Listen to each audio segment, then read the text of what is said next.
हाला sports complex 20 सालनि खां मुकमल न थियो। नौजवान रांदियुनि जी सहूलियत खां महरूम।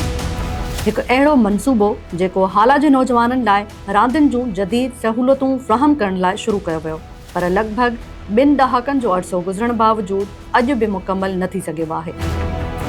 सिंध में ॿियनि डिस्ट्रिक्ट्स में भी स्पोर्ट्स कॉम्प्लेक्स थिया हुआ जेके हींअर कंप्लीट आहिनि, पर असांजे ज़िले जी बदकिस्मती चइजे या ख़बर न आहे त छा हिन में आहे जंहिंजे करे ही सफ़ा रोलड़े जो शिकार आहे।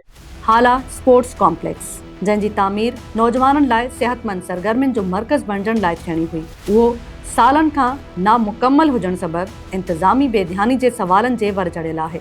यंग जनरेशन जेका आहे पंहिंजे गेमुनि में लॻी पई हूंदी, रांदियुनि में लॻी पई हूंदी। को ज़मानो हूंदो त हालनि में तव्हां पाण, असां त नंढा हुआसीं, असां त ॾिठियूं त का हैदरी टीम हूंदी हुई क्रिकेट जी, का मुक़ाबले में ॿी टीम, केतिरियूं गेमूं हूंदियूं, केतिरियूं रांदियूं हूंदियूं, daily cricket, badminton, table tennis. हालनि में कंहिं वक़्त में मरहूम मंज़ूर हूंदो हो हालनि जो हिकु टॉप जो क्रिकेटर, असां सम्झंदे हो पाकिस्तान ऐं सिंध लेवल ते वेंदो, पर असीं हुनखे हयाती न ॾिनी ऐं उहो जल्दी हलियो वियो। हालनि मां सुठा सुठा रांदीगर निकिता हुआ ऐं हींअर त हीअं ॾिसंदो त हाला में को बि तव्हांखे उन हिसाब जी कोन्हे। मतिलबु तव्हां हींअर या तव्हां ॻाल्हि कई त नशनि में, इन्हनि शयुनि में हर को माण्हू इन्हनि में ई मुंधो पियो आहे। हाला में अटकल 2 ड॒हाका अॻु नौजवाननि जी सेहतमंद सरगर्मियुनि ऐं रांदियुनि जी वाधारे लाइ स्पोर्ट्स कॉम्प्लेक्स जो बुनियाद रखियो वियो, पर वरियां गुज़रण बावजूदि रिथा मुकमल न थी सघी। 9 एकड़नि ते हिकु आलीशान स्टेडियम आहे, कॉम्प्लेक्स आहे। हिन कॉम्प्लेक्स जो मंज़र पस मंज़र एॾो बि आहे जो आउं तव्हांखे ॿुधाईंदो हलां। जॾहिं श्रीलंका जी टीम पाकिस्तान में आई हुई उन ते को अटैक थियो। अटैक थियण खां पोइ उन टाइम में मुशर्रफ जी हुकूमत हुई, अरबार CM हो।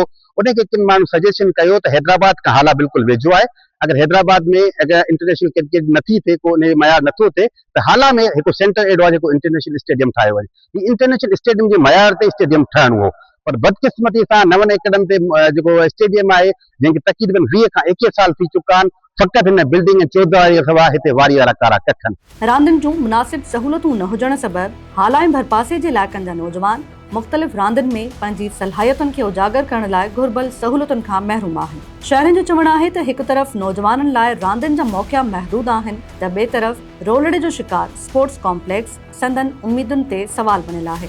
सियासी समाजी अॻवाननि ऐं सिविल सोसाइटी जे नुमाइंदनि जो चवणु आहे त रांदियुनि जा मैदान नौजवाननि खे सेहतमंद ऐं हाकारी सरगर्मियुनि ॾांहुं आणण सां गॾु समाजी बुराइनि खां परे रखण में बि अहम किरदारु अदा कनि था।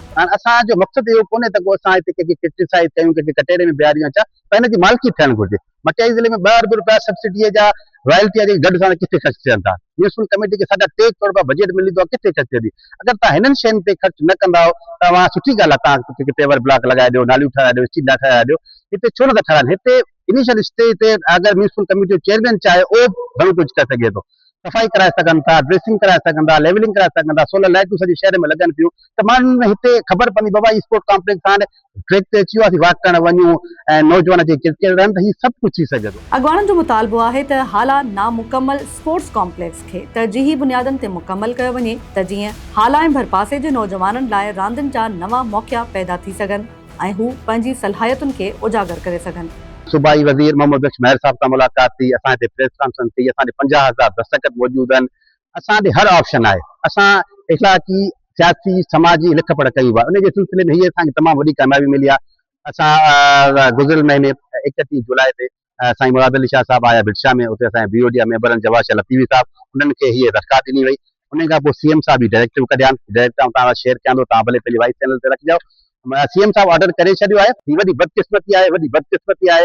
असीं हिते जे इलेक्टेड नुमाइंदनि खे, हिते जे अपोज़िशन खे वसवान खे बार बार ख़तो किताब लिख करे चुका आहियूं, अञा ताईं रिज़ल्ट कान निकिती आहे। हाला जो स्पोर्ट्स कॉम्प्लेक्स 2 ड॒हाकनि खां मुकमल थियण जो मुंतज़िर आहे। हाणे सवाल इहो आहे त नौजवाननि लाइ शुरू कयल ही रिथा आख़िर कॾहिं मुकमल थींदी ऐं शहरनि ऐं नौजवाननि जे पुरज़ोर मुतालबे खां पोइ सिंध हुकूमत ऐं लाॻापियल इख़्तियारनि तरफ़ां रिथा खे मुकमल करण लाइ कहिड़ा अमली क़दम खयां वञनि था।